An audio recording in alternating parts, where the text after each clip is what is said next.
Rekan setia, selamat bersua lagi dalam acara eksklusif Panorama Khazanah yang akan menyoroti mengenai hubungan antara Iran dengan kawasan Asia Tenggara, terutama Indonesia. Saat ini di Iran sedang berduka karena kehilangan salah satu pemimpin terbesarnya, Syahid Ayatullah Uzma Said Ali Khamenei, yang akan dimakamkan beberapa waktu ini, dan dari berbagai belahan dunia datang termasuk dari Indonesia untuk mengiringi kepergian terakhir dengan beliau dan acara pemakamannya. Mengenai sosok beliau banyak yang bisa kita diskusikan, banyak yang ingin kita gali lebih jauh, dan mengenai isu ini kita mendatangkan salah satu pakarnya, Bapak Abdullah Assegaf dari dosen Hubungan Internasional Universitas Brawijaya Malang.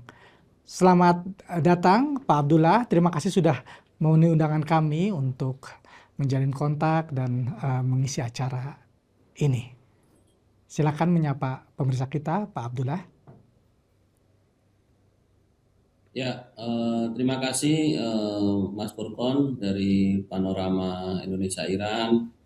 Senang merasa terhormat bisa bergabung dalam forum pada siang hari ini. Ada yang ingin kita gali dari sosok mulia beliau ini, Syahid Revolusi Islam. Menurut Anda, bagaimana sosok beliau ini mendiang Said Ali Khamenei ini? Iya, sosok mendiang Syahid Sayyid Ayatullah Ali Khamenei tentu merupakan sosok pemimpin yang kalau kita bilang sebagai pemimpin yang komplit, memiliki banyak sisi yang mungkin pemimpin lain tidak memilikinya. Jadi kalau saya mengikuti kehidupan beliau, bagaimana beliau ini pernah juga menjadi pasukan atau militer ya, pernah berkarir di militer juga, khususnya dalam perang pertahanan suci, perang Teluk Satu. Yeah.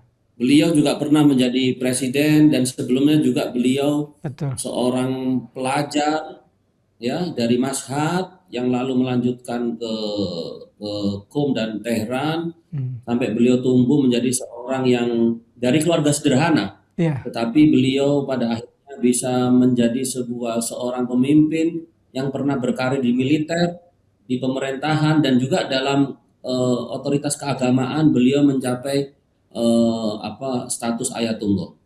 Sehingga kehidupan beliau memiliki multidimensi. Sehingga dengan kesempurnaan dari multidimensi ini, maka ketika beliau menjadi seorang pemimpin itu, bagaimana latar belakang beliau itu sangat mempengaruhi tentang misalnya bagaimana beliau memandang sesuatu itu dilihat dari berbagai sisi, yang mungkin banyak pemimpin itu tidak memiliki ini. Multidimensi. Saya kasih satu contoh saja. Di Iran itu kan banyak sering terjadi perdebatan antara kubu revolusioner Islam dan kubu pragmatis atau reformis. Ya, bagaimana beliau itu sangat bisa bersabar menjembatani perdebatan-perdebatan yang ada, dan bahkan salah satu fatwa beliau yang terkenal yaitu bagaimana beliau mengharamkan kepada pengikutnya khususnya dari kalangan madhab Syiah untuk mencaci maki simbol-simbol ahlu sunnah. Bukan hanya sahabat Nabi ya, simbol apapun di ahlu sunnah itu harus dijaga kehormatannya. Ini saya kira sebuah pendekatan yang hanya bisa dikeluarkan, hanya bisa dimiliki oleh orang-orang yang memiliki keluasan dalam berpikir, kesederhanaan dalam bersikap, tetapi memiliki fundamental dalam pemahaman agama. Saya kira itu. Ya, menarik tadi yang disebutkan keluasan dalam berpikir,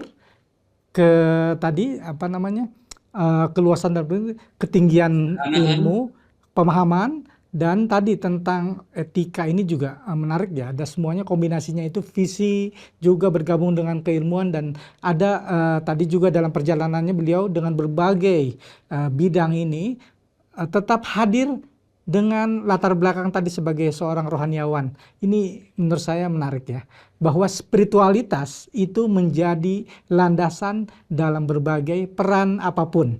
Ini saya melihat juga sisi yang cukup unik gitu. Nah, sepertinya menarik kita coba gali dari sisi ini. Silakan mungkin Pak Abdullah memberikan komentarnya. Kita coba diskusikan lagi.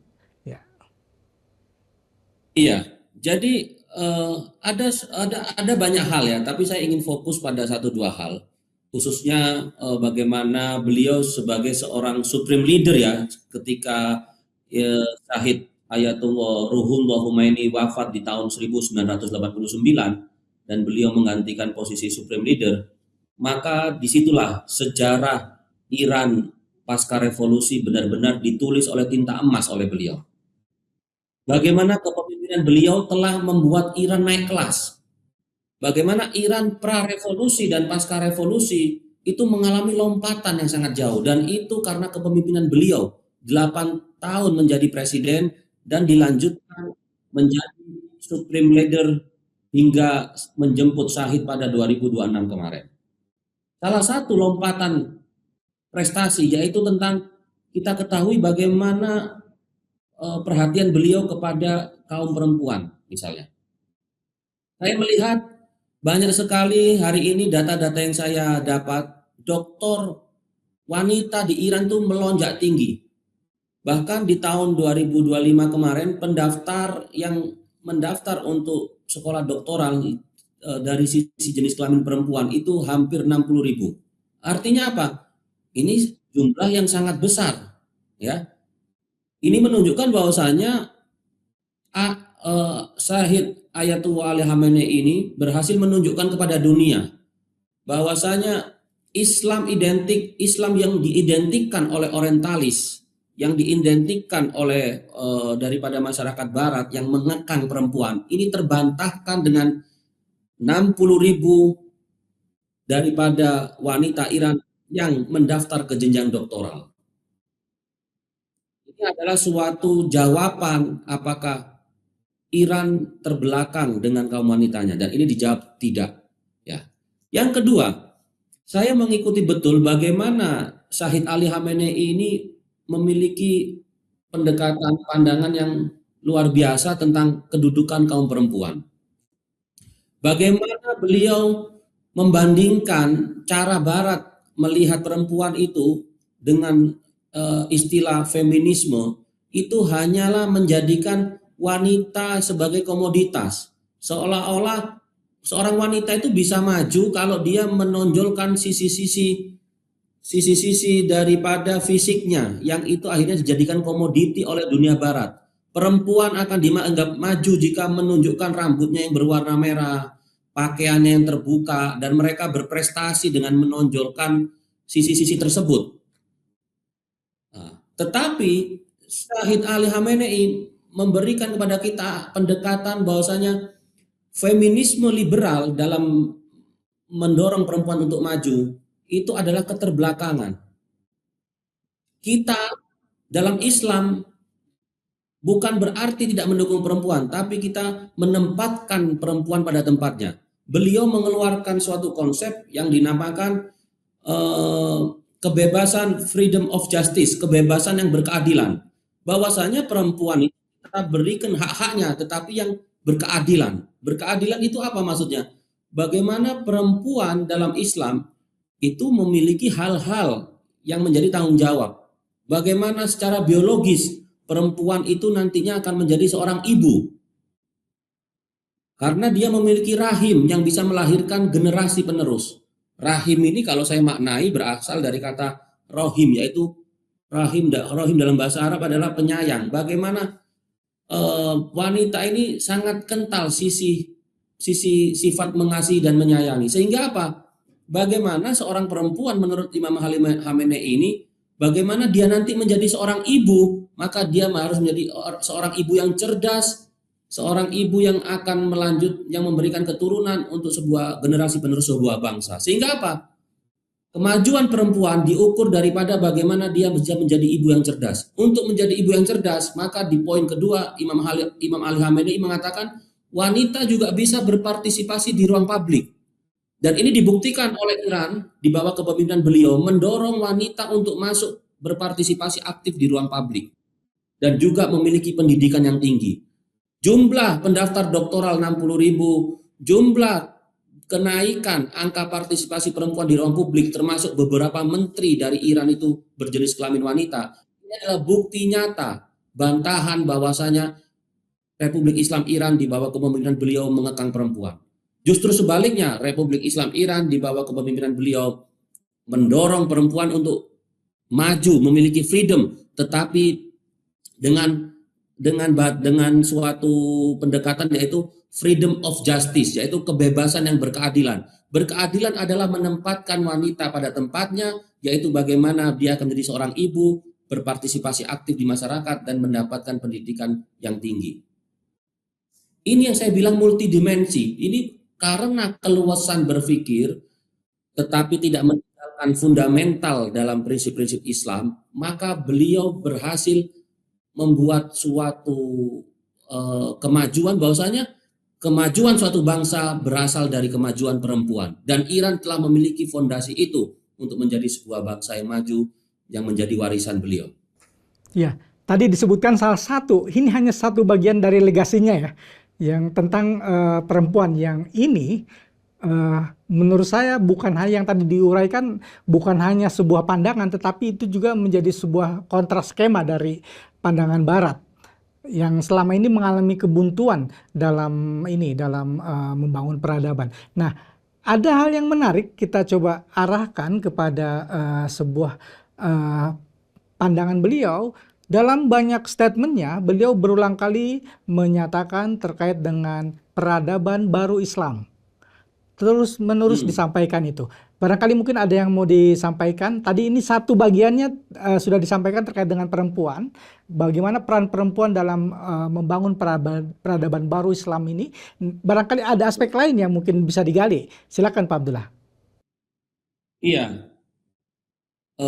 Dalam kesempatan saya ketika perjalanan di Republik Islam Iran, Iran saya kira bisa menjadi lompatan sebuah peradaban Islam yang baru ketika pada kita setelah beberapa abad dalam cengkraman dunia barat.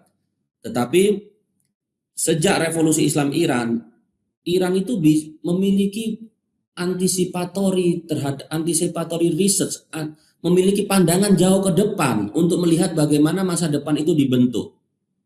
Misalnya apa? Mereka tahu bahwasanya pasca Perang Dunia II, Amerika ingin melanjutkan Pax Americana. Oleh karenanya, ini memerlukan upaya-upaya preventif, upaya-upaya pencegahan yang harus dilakukan melalui research dan melalui usaha-usaha untuk mencapai itu semua. Salah satunya adalah ini bagian untuk menciptakan atau menuju peradaban baru Islam. Yang kita lihat bahwasanya kemenangan Islam sudah semakin dekat. Yang dalam teologi madhab Syiah misalnya dalam rangka penantian Imam Mahdi. Nah, dalam rangka menuju peradaban baru Islam itu, Sayyid Ali Khamenei ini menurut saya mereka memiliki pemahaman bahwasanya apa? Persoalan umat hari ini adalah bagaimana mereka itu diserang secara budaya. Budaya ini sangat luas. Mulai dari teknologi, mulai dari bahasa, mulai dari cara berpikir, dan itu semua budaya akan berhubungan dengan peradaban baru. Sehingga mereka daripada Pax Americana ini melakukan segala cara untuk melemahkan Islam tanpa berperang. Bagaimana kita lihat di banyak negara Muslim, mereka sudah tidak pernah menyatakan perlawanan terhadap Amerika. Karena apa? Mereka disibukkan dengan perselisihan internal. Mereka disibukkan dengan isu ekonomi, kemiskinan. Isu kesehatan, mereka sangat terpuruk dalam hal kesehatan. Isu pendidikan yang tertinggal, mereka masih disibukkan dengan isu-isu di dalam negeri yang itu menyebabkan fragmentasi sosial. Inilah yang dinamakan oleh Syahid Ali Khamenei adalah serangan budaya dunia barat kepada dunia Islam. Sehingga dalam hal ini, untuk menggagalkan serangan budaya ini, Rahbar, dan juga saya ikuti dari narasi-narasi artikel yang diterbitkan oleh kantor berita IRIB, Rahbar atau Syed Ali Khamenei memiliki strategi ini, perang lunak, ya, memiliki strategi perang lunak. Bagaimana Rahbar memimpin secara langsung dan diinstruksikan kepada media-media mainstream Iran, dalam hal ini IRIB, adalah untuk menggagalkan serangan-serangan lunak tersebut. Serangan lunak ini lebih berbahaya daripada serangan fisik. Karena apa? Serangan fisik ini kalau terjadi kelihatan musuhnya. Tapi kalau serangan lunak ini, bagaimana kita sebagai sebuah bangsa itu bisa kalah tanpa berperang? Karena apa? Kehilangan motivasi, kehilangan alasan untuk berperang, dan anggaran kita dihabiskan untuk hal-hal yang sifatnya korup, hal-hal yang tidak bermanfaat, dan dari sisi lain terjadinya distorsi sosial, terjadinya fragmentasi sosial yang ini berdampak pada perpecahan internal, baik perpecahan yang sifatnya horizontal maupun vertikal, maupun perpecahan yang disebabkan oleh sektarianisme. Nah, Supreme Leader Iran dalam hal ini Syahid Ali Khamenei Ridwanullah alaih memimpin langsung dengan apa? Yang pertama, bagaimana beliau membentuk media-media untuk menggagalkan serangan ini dengan jihad tabyin. Yang kedua, bagaimana Rahbar mensponsori, menggelar pertemuan muktamar takrib bainal madahib fil Islamiyah setiap tahun di dalam Pekan Persatuan Islam pada bulan Rabiul Awal untuk mensatukan, untuk membicarakan persatuan, untuk menguatkan persamaan pandangan dan meminimalisir perbedaan. Ini adalah upaya-upaya nyata bagaimana Iran menjadi tuan rumah untuk mengakomodasi segala pemikiran, untuk bersatu, untuk menghargai perbedaan, tetapi memahami satu musuh yang sama, bahwasanya ada musuh yang ingin menggagalkan persatuan di kalangan umat Islam. Ya, ini adalah sebuah strategi nyata bagi Rahbar untuk menggagalkan Pax Americana menguasai dunia Islam, dan bagaimana keberhasilan kita lihat hari ini, bagaimana ketika Iran diserang oleh Amerika, Israel dan sekutunya, maka di Iran terjadi kohesi sosial. Bagaimana dalam gerakan Janfado 30 juta rakyat Iran bersatu, adanya kohesi sosial, tidak mudah terpecah belah. Dan bagaimana bisa kita lihat dukungan-dukungan dari negara-negara lain, mayoritas Muslim, Pakistan, Indonesia, dan banyak negara, Malaysia, dan lain-lain, juga menyatakan dukungan Iran untuk mempertahankan kedaulatannya dari serangan Amerika dan Israel. Ini membuktikan bahwa apa yang beliau bangun dengan memiliki strategi perang lunak untuk melawan Amerika dan Israel, saya kira berhasil dengan bertahannya Iran sebagai sebuah Republik Islam. Iran hari ini berdiri tegak, pantang menyerah, dan tidak memberikan kedaulatannya satu inci pun kepada agresor Amerika dan Israel.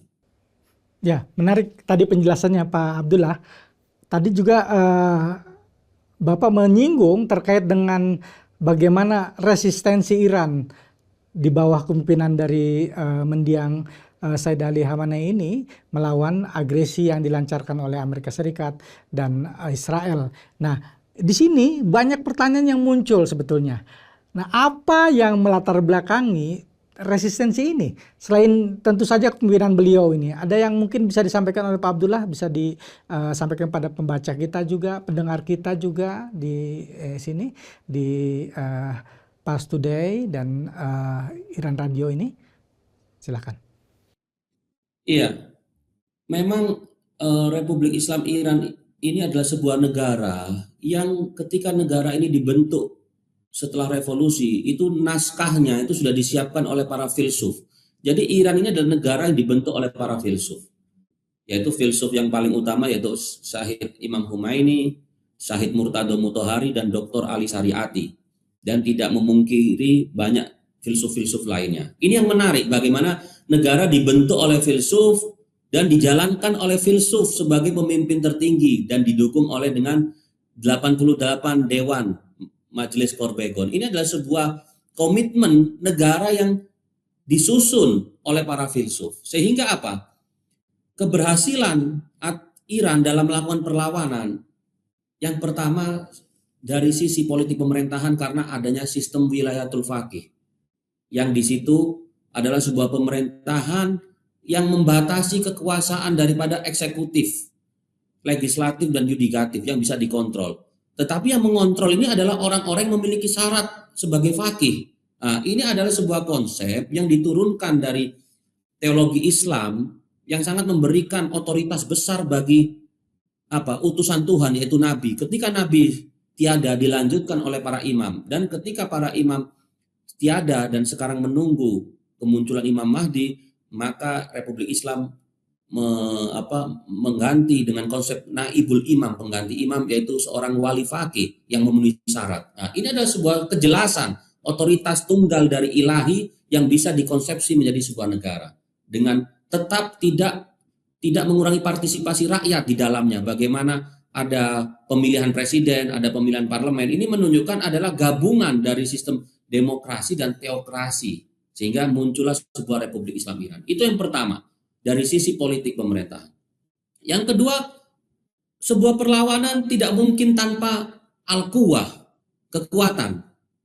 Kita harus realistis. Kita tidak bisa pendekatan non materi, tetapi kita melalaikan pendekatan materi. Iran membuktikan bagaimana sejarah Perang Teluk I, Perang 8 tahun itu cukup dijadikan pelajaran, sehingga pada masa akhir-akhir Perang Teluk I itu saya mengikuti bagaimana kita ketahui Bapak Rudal Iran, Hasan Tehrani, datang ke Cina, Korea Utara, Rusia untuk memulai proyek rudal, proyek roket Iran. Sehingga hingga hari ini bagaimana Iran memiliki kemandirian dalam teknologi militer, baik rudal, ya, baik juga drone, dan juga bagaimana Iran bisa membuat kapal-kapal tempur, pesawat tempur dan lain sebagainya, radar dan sistem pertahanan udara lainnya. Ini menandakan kekuatan harus dimiliki oleh sebuah bangsa, dan kekuatan itu harus dibangun secara mandiri, tidak bergantung dengan asing. Sehingga ketika hari ini terjadi perang, Iran membuktikan bisa bertahan. Selain kekuatan, selain sistem politik pemerintahan wilayatul faqih, yang ketiga adalah apa? Bagaimana persatuan nasional, kohesi sosial. Bagaimana muncul konsepsi bersama tentang sebuah negara yang final, yaitu Republik Islam Iran. Dan ini bagaimana penghormatan terhadap pemimpin menjadi bagian terciptanya sebuah kohesi sosial di Iran. Nah, tentunya ini bukan hal yang spontan, bukan hal yang tiba-tiba bisa terjadi. Bagaimana Iran telah membuat peradaban ini dimulai dengan pembangunan yang masif tentang Husainiyah, yang tentunya di dalam Husainiyah ini diajarkan tentang kemartiran Al-Husain, kemartiran sahabat Al-Husain, yang di dalamnya ada nilai keberanian, ada nilai keikhlasan, ada nilai kesabaran, ada nilai pengorbanan, dan nilai-nilai lainnya. Ini membuktikan bagaimana pendidikan di Iran melalui Husainiyah, kepemimpinan wali faqih, dan juga didukung oleh pemerintahan yang mendukung daripada wali faqih ini, mereka adanya kolaborasi, persatuan, sehingga bagaimana dengan kemandirian tersebut, maka di bidang ekonomi pun bagaimana Iran bisa mencapai swasembada buah-buahan, swasembada beras, yang pada akhirnya dengan kemandirian itu kebutuhan-kebutuhan pokok daripada masyarakat ini dipenuhi. Bagaimana hasil alam dikelola sebaik-baiknya dan dikembalikan untuk rakyat. Artinya saya melihat kalau kita rangkum, yang pertama adanya kepemimpinan wali faqih berdasarkan wilayatul faqih, yang kedua adalah apa yang kita sebut persatuan nasional yang berasal dari pendidikan Husainiyah dalam jangka waktu yang lama telah menjadi sebuah nilai dan norma bagi masyarakat Iran.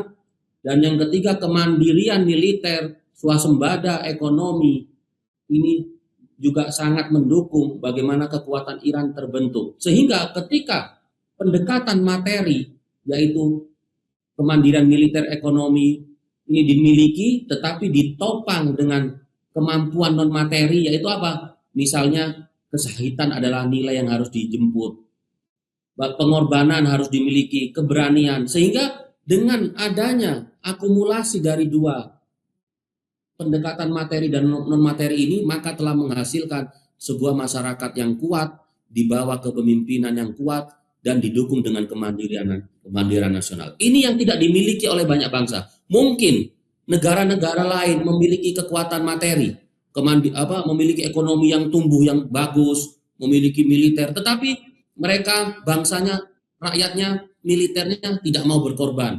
Militernya hanya ingin mencari uang. Jadi kalau ada perang-perang yang mengancam nyawa, mereka mundur. Ini yang terjadi oleh Israel hari ini. Bagaimana disersi terjadi, bagaimana banyak tentara yang ingin keluar, bagaimana masyarakat juga keluar dari negara Israel. Karena mereka tidak memiliki aspek-aspek non-materi yang dimiliki Iran. Inilah yang membedakan Iran dengan negara lain. Oke, menarik tadi penjelasannya. Ada beberapa poin tadi disebutkan. Pertama tentang kepemimpinan. Kemudian yang kedua tadi disebutkan terkait dengan tentang kemandirian, ya. Terus ada poin lain tadi terkait dengan ini kontribusi spiritual juga itu ya, bahwa dukungan dari materi ini bertemu dengan kekuatan spiritualitas yang non materi, sehingga menjadi pilar yang kuat untuk membangun negeri ini.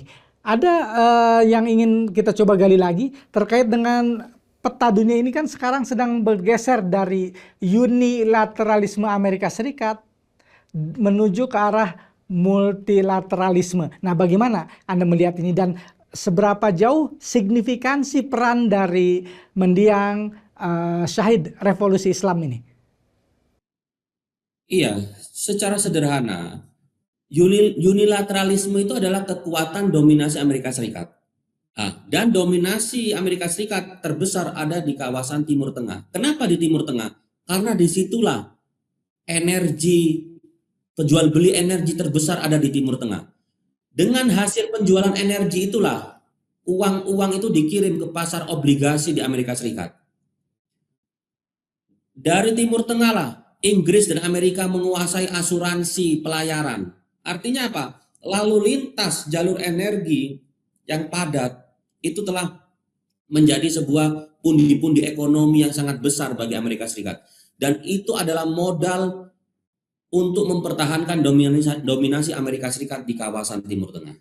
Sehingga kekuatan unilateralisme Amerika Serikat akan tetap kokoh jika mereka bisa menjadi penjaga utama jalur energi, penjaga utama perekonomian negara Teluk.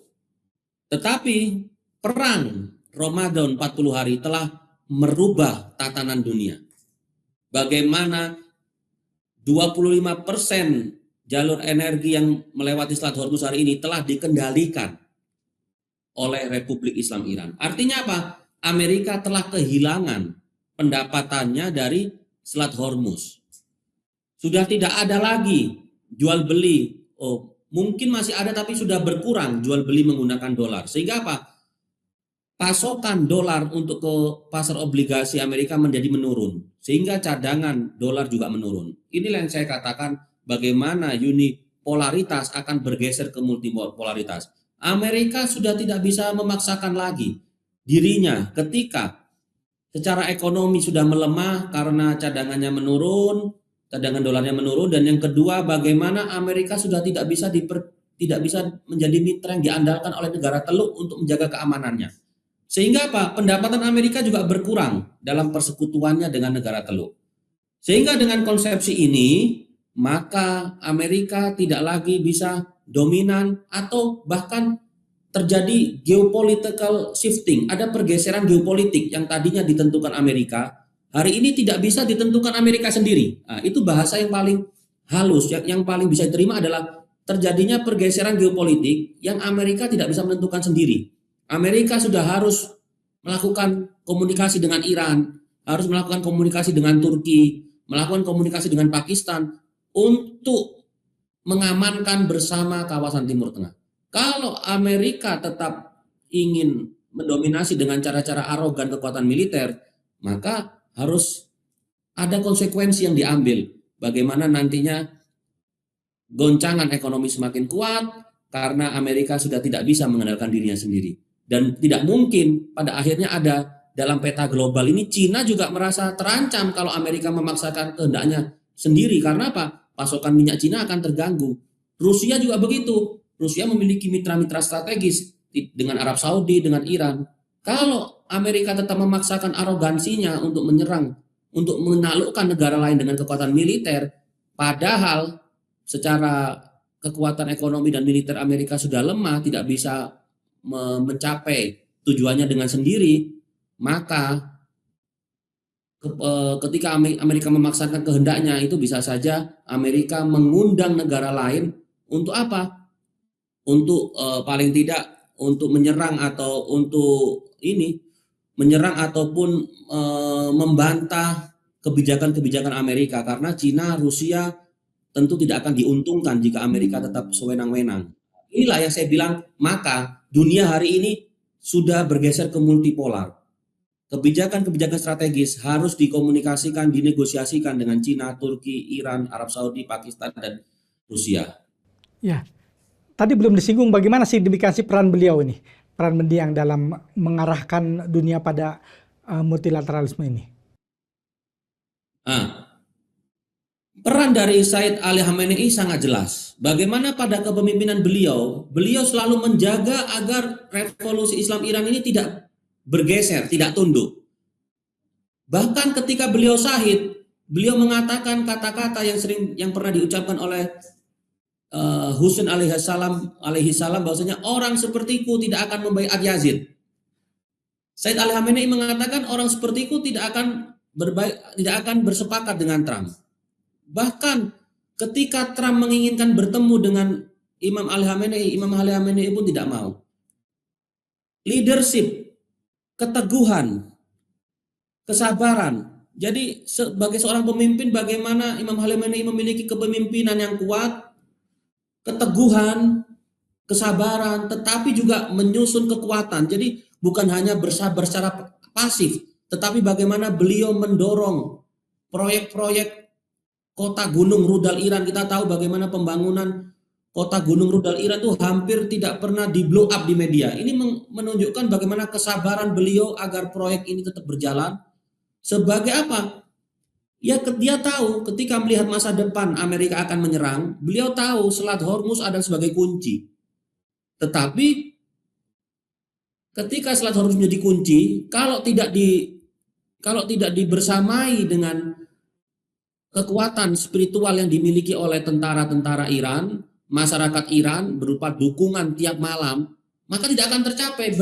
Betapa banyak hari ini kita lihat bangsa yang memiliki kekuatan militer, tapi rakyatnya, tentaranya tidak memiliki moralitas yang bagus karena mereka hanya hidup dalam jangkauan atau dalam tenggelam materialisme dan kepentingan sempit semata. Keberhasilan beliau membangun spiritualitas bangsa Iran yang didasarkan pada dalam konstitusi Iran yang bermadhab Syiah, yang sangat menghargai posisi Al-Imam Hussein sebagai martir, nampaknya ini sudah menjadi sebuah budaya di masyarakat. Ini yang tidak dimiliki oleh bangsa lain. Ya. Oke, menarik sekali. Sebenarnya banyak hal yang bisa kita kupas, bisa kita gali, tetapi waktu membatasi kita. Ini waktu sudah hampir habis ya. Ini sebetulnya banyak yang bisa kita gali. Mungkin kita nanti ketemu lagi di sesi lain yang lebih menarik lagi dengan isu yang lain lagi. Nah, barangkali ada yang mau disampaikan kepada pemirsa kita terkait dengan sosok beliau ini. Barangkali dari Pak Abdullah, silakan sebagai penutup. Ya, jadi Said Ali Khamenei ini merupakan seorang manusia pada abad ke-21 yang kita tahu dalam abad ini abad modernitas, bagaimana sisi materi itu sangat kuat di dalam diri kita. Beliau menunjukkan, meskipun hidup di abad 21, bagaimana beliau tetap mewarisi kepemimpinan Rasulullah, kepemimpinan para wali-wali Allah, dan kepemimpinan dari Imam Khomeini yang menunjukkan bahwasanya sebagai seorang manusia itu kita tidak boleh tenggelam dengan sisi materi. Sisi materi itu hanyalah sebuah sarana yang harus kita miliki untuk hanya mencukupi apa yang dibutuhkan oleh tubuh, dan mungkin dalam sebuah bangsa sisi materi itu hanyalah untuk mempertahankan diri kita dari gangguan-gangguan musuh. Ini yang saya lihat bagaimana Imam Ali Khamenei ketika menolak untuk dipindahkan ketika ada informasi intelijen bahwasanya Trump ingin membunuh Ali Khamenei, tapi bagaimana Said Ali Khamenei tetap bertahan di kantornya bersama keluarganya. Ini menunjukkan bahwasanya apa yang dia lihat bukanlah sisi materi. Kalau dia sisi materi, dia akan menyelamatkan diri dan keluarganya. Beliau berpikir secara panjang ke depan, bahwasanya ancaman Trump itu dijawab dengan pantang menyerah dan tidak mau tunduk. Bahkan syahidnya beliau itu lebih berbahaya ternyata bagi Trump. Trump ketika membunuh Said Ali Khamenei itu menganggap orang ini berbahaya bagi Amerika karena kepemimpinannya yang sangat strategis. Tetapi kesyahidan Said Ali Khamenei justru ternyata lebih berbahaya bagi Amerika. Bagaimana masyarakat Iran turun ke jalan selama 3 bulan untuk mendukung pemerintahnya untuk melawan Amerika Serikat. Bahkan ketika negosiasi terjadi, masih banyak masyarakat Iran yang menolak untuk bernegosiasi. Karena apa? Karena mereka melihat mahalnya darah pengorbanan daripada Said Ali Khamenei dan para pemimpin yang lain, para martir yang lain, banyak dari ilmuwan, dari militer, maupun dari keluarga Imam Ali Khamenei yang membersamai beliau. Inilah sebuah nilai yang agung yang mencontoh daripada kepemimpinan Rasul dan wali-wali Allah yang tidak hanya secara teori dibahas di bangku-bangku pendidikan, tetapi telah diimplementasikan menjadi sebuah sikap yang utuh. Oke, baik, saya ucapkan terima kasih saya atas undangan kehormatannya bisa berkontribusi dalam segmen Panorama Hasanah yang sangat bermanfaat di dalam menghidupkan warisan daripada Syahid Ayatullah Ali Khamenei. Demikian saya ucapkan terima kasih. Selamat siang dari Indonesia. Assalamualaikum warahmatullahi wabarakatuh. Terima kasih Pak Abdullah, demikian tadi penjelasannya sangat menarik, tetapi waktu membatasi kita. Rekan setia, demikian tadi Panorama Hasanah, edisi eksklusif mengenai kesyahidan dari Ayatullah Uzma Said Ali Khamenei, syahid revolusi Islam yang baru-baru ini gugur dan dimakamkan. Kita berjumpa lagi pada acara lain yang lebih menarik lagi. Sampai jumpa lagi.